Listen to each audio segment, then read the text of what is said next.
And as I did last time, I mean, I would like to start simply by having Doctors Van Norden and Wang talk about a little bit how they came to the particular philosophies of life that they live and that they've written about in the book, and what they take to be the core elements of those respective philosophies.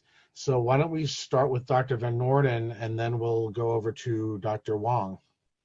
All right, well, thank you very much. Yes, I'm Professor Van Norden. I teach at Vassar College in the US, and I'm part of the generation that got very interested in Chinese culture in the 70s, and a couple of things were very important.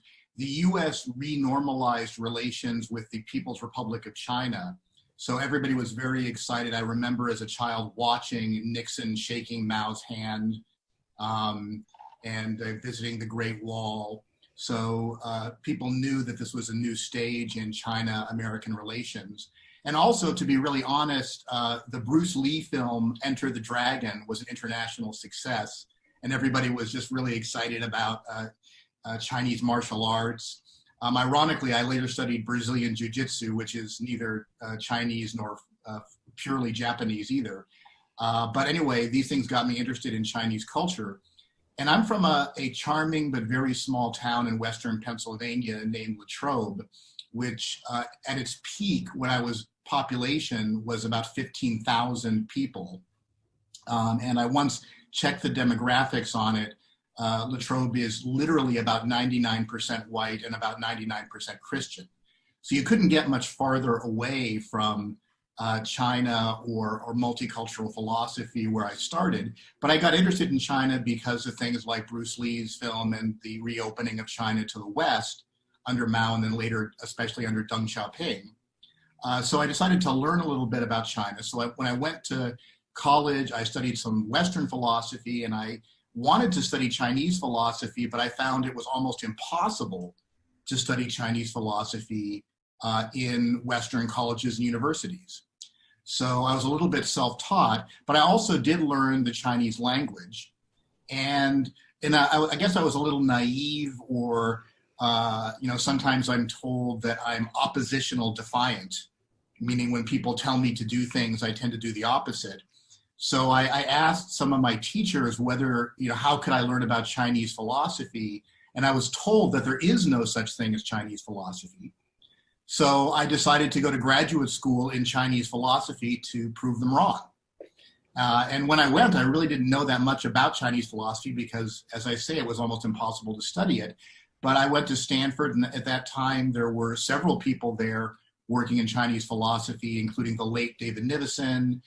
P.J. Ivanhoe was at Stanford at this time, and also Lee Yearly, who still is at Stanford, was one of my mentors in the study of Chinese thought.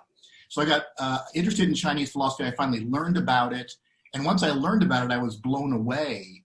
And in particular, I realized that for me, the teachings of Confucianism were deeply meaningful, and I felt like they had a lot to offer people, just ordinary people as well as scholars. So I've dedicated my life to teaching people about Chinese philosophy. So that's how I ended up here.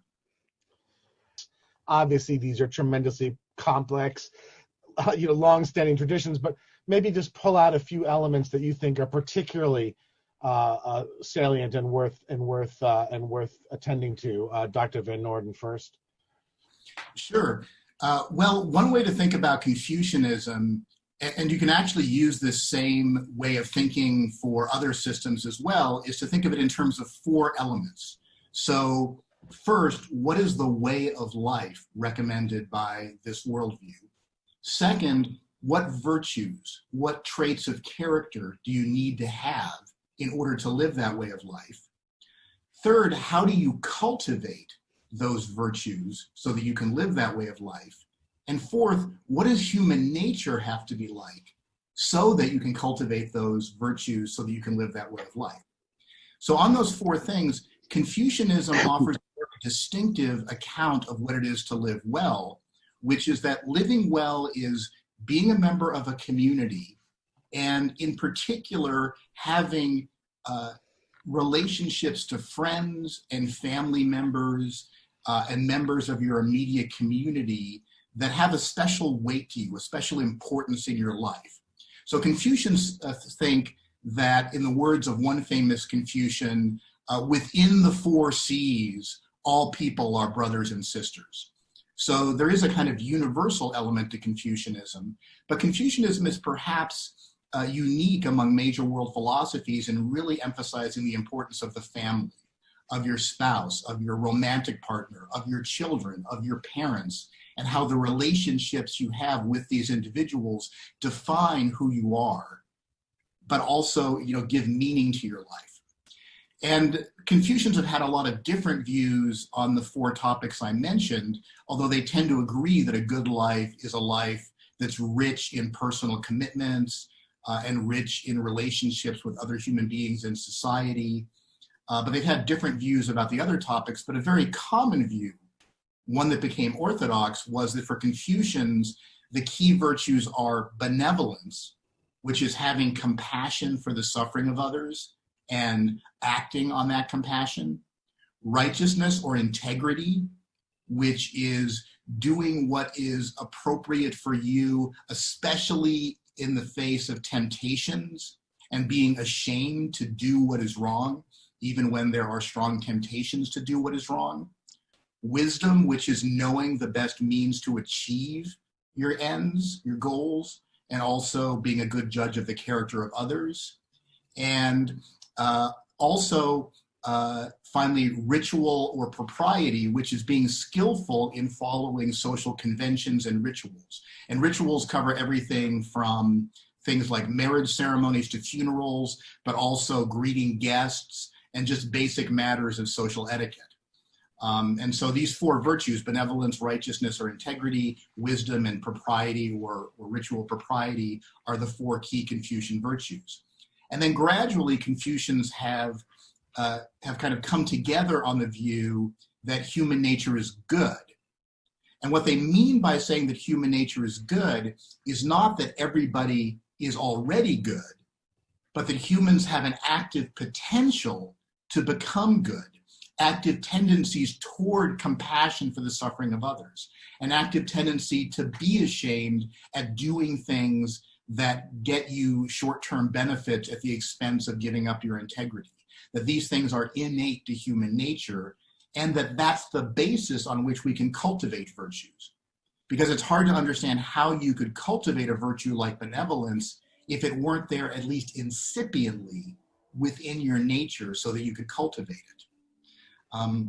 So this is in a nutshell, the Confucian view: living a life rich in personal commitments on the basis of benevolence, righteousness, wisdom, and propriety, and developing the goodness that is already there in an inchoate or incipient form in your nature through things like ritual practices, meditation, reading the right kinds of books, etc. One of the few cross-civilizational comparisons that's often made, and has been made to me on more than one occasion, is between Confucianism and Aristotle. And some of what you said is very it so happens I wrote the chapter on Aristotle for the book. Could you maybe say something about what you feel about that comparison, Dr. Van Norden? Is it overstated? Do you think it's a useful comparison? Tell us something about that. I think it is. I mean, one of my scholarly works is virtue ethics and consequentialism in early Chinese philosophy, which is right there on the shelf behind me. And I argued at length that there were important similarities, but also important differences between Confucian and Aristotelian approaches to ethics. Here's something I sometimes say with my students. Broadly speaking, there's a couple ways you could think about ethics. And my philosophy colleagues will know I'm oversimplifying a lot, but I think as a starting point, this is useful. You can think about ethics as like side constraints, kind of like the gutters on a bowling lane or the guardrails on the highway. And then you can do whatever you want in life. Whatever you want in life is kind of morally irrelevant as long as you don't bounce off against the guardrails or go into the gutter. And those gutters or those guardrails are ethical rules or ethical principles like don't murder, don't steal, don't lie. And as long as you don't violate those, you've led a good life. But then another conception of ethics, and of course the conception of ethics I just gave you is familiar to, there's a Kantian understanding of ethics, but there's a way in which you could understand utilitarianism as being similar to that. But then the other way to think about ethics is it's like a work of art. So if you're painting a painting or you're sculpting a statue, every aspect of it is relevant to the beauty of the resulting product. So on this other way of thinking about ethics, everything you do in life contributes to being a certain kind of beautiful person. And that person is the person of good character or the person of virtue. The junzi, the noble or gentle person in the Confucian tradition, you might say like the phronimos, or the, depending on how you conceptualize it, the person who's great-souled, who has megalosoukia in the Aristotelian tradition. So Confucians and Aristotelians, to me, are very similar in that they're interested in constructing an overall way of life where everything you do is ethically relevant, including how you greet your friends, how you treat your friends, how you treat strangers, how you dress, how you go about your daily life. And this is a sharp contrast with other ethical systems that just emphasize not overstepping the bounds provided by ethical rules. So in that respect, I think they're very similar. I think some of the big differences are, as you know, Dan, it depends on how you read Aristotle's Nicomachean Ethics. But on one way of reading the Nicomachean Ethics, his conception of living well is similar to what seems to be Plato's, which is that the highest kind of life is the life of theoretical contemplation. So being a physicist like Einstein, or a mathematician, somebody who studies very abstract thought, is that's the best way of life. This is what's suggested in Book 10 of the Nicomachean Ethics. But in other parts of the Nicomachean Ethics, including it's suggested in parts of Book 1, the good life is the life of political activity in the community, where what's really important is to be a member of the polis, a member of the city-state, and to be active in the affairs of it. And it's certainly the Confucian view is closer to this other view of humans as primarily social or communal or political animals. But part of what some people have argued is that certainly in the Republic of Plato, you get this vision of the highest kinds of people of having their spouses and their children in common, because an ideal philosopher should have transcended the limitations of the family. And Aristotle, of course, questions that ideal and says, look, it's just unrealistic to think we're going to get rid of the family for philosophers. But the family unit for Aristotle seems mostly like an organic tool for producing philosophers like Aristotle, producing and maintaining philosophers like Aristotle, who can then do the important activities like theoretical contemplation or participating in the community. Whereas Confucians stress the fact that actually being a member of a family is flourishing. At one point, someone challenged Confucius and said, hey, how come you don't have a position in government? And in fairness, Confucius did sometimes have positions in government, and he sought positions in government because he wanted to make the world a better place. But sometimes he couldn't find a position, and he replied by saying, hey, you know what? Just by being a good brother, I'm being a good person. I'm contributing to the government of my society by being a good brother. So by being a good brother, being a good uncle or aunt or nephew or niece or husband or wife or just a friend, you're contributing to living well. Norden, did you want to say something about Hegel and Tao? I did, yeah. Excellent question and great response from Professor Wang. I wanted to add, I think Professor Wang knows this, there's a Chinese Confucian philosopher of the, I think, 18th century, Zhang Xuecheng, and he's often compared to Hegel.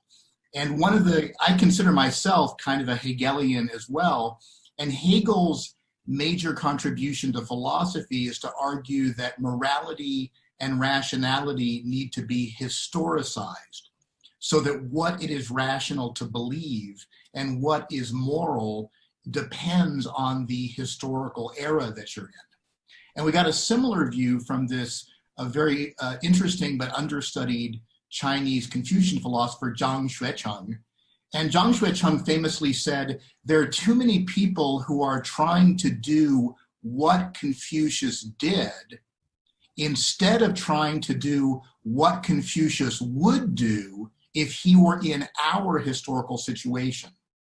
So Confucius lived in a kind of early Iron Age, late Bronze Age, early Iron Age society that was largely agrarian and in which democracy was not practical. If we're going to follow Confucius, John would say, we shouldn't try to just do what Confucius did, which was completely appropriate in his historical context. We've got to update and apply Confucius's principles to our contemporary situation. So that's a way in which we can make Confucianism relevant to contemporary society in a way that doesn't involve just copying what people did in the past. The only other thing I'd like to say about Hegel is, although I'm a fan of Hegel's philosophy in many respects, as I point out in one of my other books, Taking Back Philosophy, a Multicultural Manifesto, Hegel and Kant were major figures in turning Western philosophy against Indian philosophy and Chinese or East Asian philosophy. So earlier, when people in the West first learned about Indian or South Asian philosophy, like the philosophy of the Bhagavad Gita, or when they first learned about Confucian philosophy, Westerners embraced it with open arms. But then later thinkers like Kant and Hegel, and this was continued in the 20th century by people like Heidegger and Derrida, argued that there is no philosophy in the Asian traditions. And indeed, some of them, like Kant, Kant actually says that people of Asian descent are just innately incapable of the abstraction that's required from philosophy, for philosophy. And anybody who actually bothers to read either Indian or East Asian philosophy knows that's false. Because according to Christianity, human nature by itself is fallen and requires grace or kind of a divine intervention, so that the interplay between free will, if you like, and grace is what makes for an integral, well-ordered life, which left to itself would go off the rails, as it were. Is there something similar in either tradition akin to this? Well, thank you. That's a great question. I actually wrote an essay about this a while back, and I think that is one of the major differences between at least the classical Christian tradition, which in thinkers like St. Augustine emphasizes the fallenness of human nature and the need for divine grace, and the Confucian view, which has evolved into the view that human nature is fundamentally good.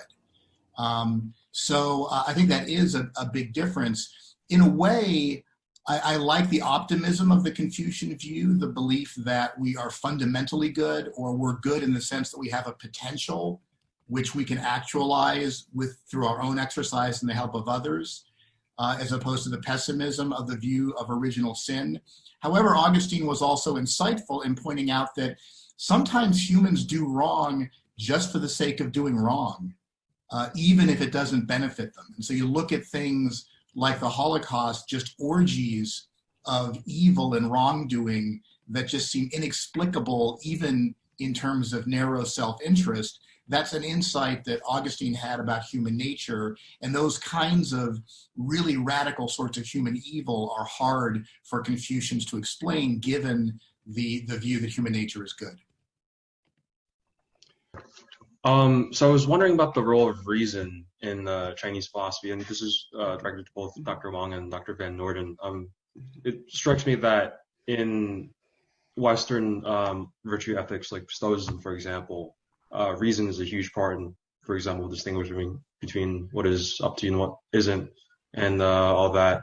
So I'm wondering, is there anything equivalent in Taoism and Confucianism?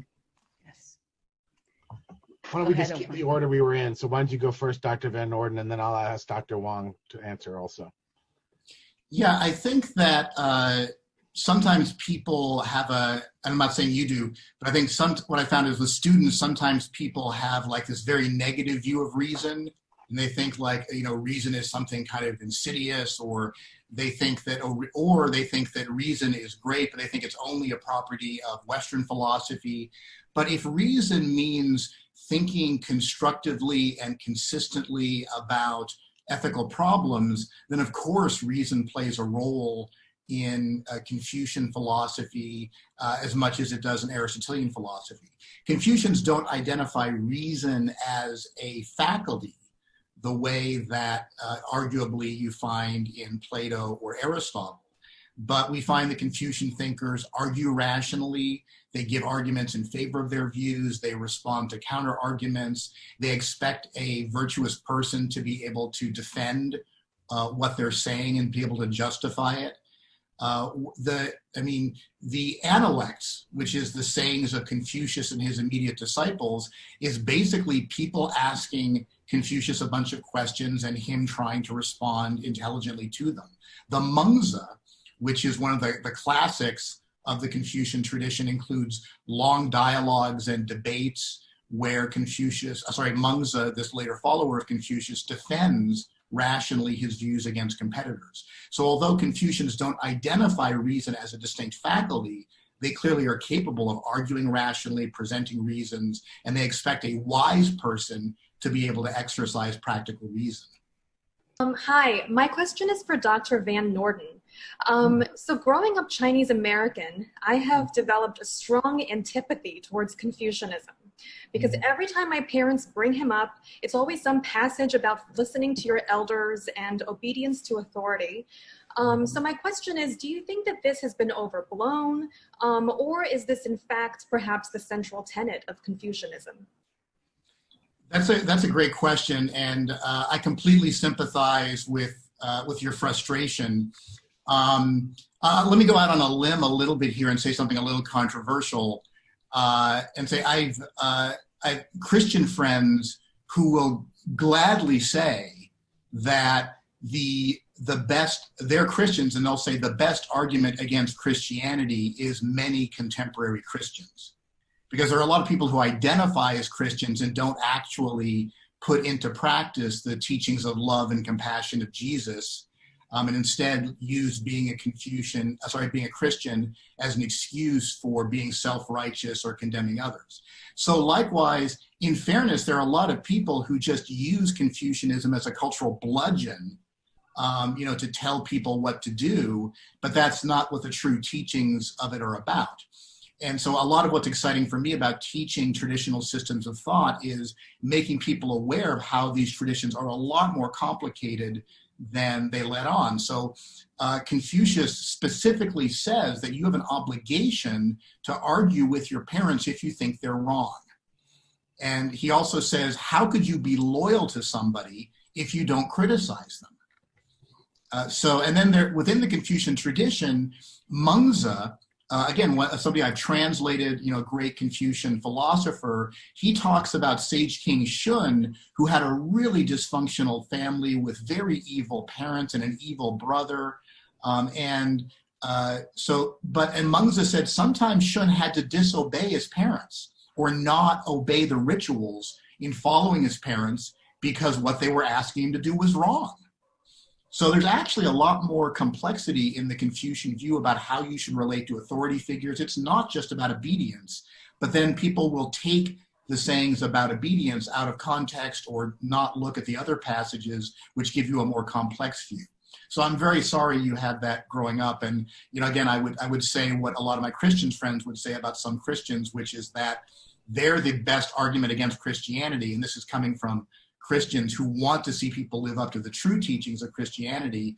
And so I'd invite your parents to read the Analects and read other Confucian texts more carefully, because they stress the importance of not being too stern with your children, and also the obligation of children to challenge their parents when their parents are wrong. I had a question to Professor Van Norden.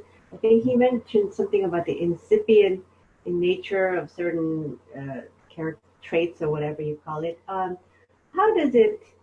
Is there any sort of intersection with like how Jung perceives like the archetypes of what inherent in their collective archetypes or stuff like that? in what you mentioned about Confucianism? Well, that's a great question. As you may know, Carl Gustav Jung, the great psychologist and former colleague of Sigmund Freud, was very interested in Asian thought. And in fact, he wrote a foreword to a German translation of the I Ching, the Classic of Changes. And I sometimes assign Jung's foreword to the Classic of Changes to my students. But yeah, there's the Confucian idea is that at some deep level, human nature is the same across time and across cultures. So we're all human beings. We all have the capacity for good. And Mengzi describes that capacity as being like the sprouts of a plant. And he says like the sprout of an apple tree has the potential, an active potential if nurtured, to grow into an apple tree and to bear fruit. But if you don't develop that potential, the sprout will wither and die. So likewise, he says humans innately have a tendency to have compassion for others. And we can choose to strengthen our tendency towards compassion, or we can let it lay fallow and become weak. We have a natural tendency to be ashamed to do certain things, like, for example, to support a ruthless or unprincipled leader. And a person who has developed their sense of integrity will then speak out against a ruthless or unprincipled leader, even if they served in their administration. So giving a speech in that context would be a manifestation of the sprout of righteousness or integrity. So, but it is similar to Jung's view in believing that there's a commonality at a deep level across human minds. Well, this was terrific. I want to thank both Dr. Van Norden and Dr. Wang, and to thank everybody, all of our participants. And I'm going to turn it over to Massimo to sort of close out, as this also is going to be the last of these conversations. So Massimo. Thanks, Dan. This was terrific. Thank you again, everybody who participated to these 5 episodes. Dan and Sky Cleary, my co-editors for the book, the 12 contributors who, additional contributors who wrote chapters, some of whom you've seen in these 5 video chats. And of course, the hundreds of people who actually came to the chat and asked questions, and the thousands that are actually watching, that have been watching these videos on YouTube. So this was a very, very interesting experiment after the book came out. Obviously, check out the book if you can, if you're interested. It's a really interesting, good contribution, I think, to the general question of how to live a good life, to which, of course, in the end, each one of us has to give our own personal answer. That's all for today. Stay safe.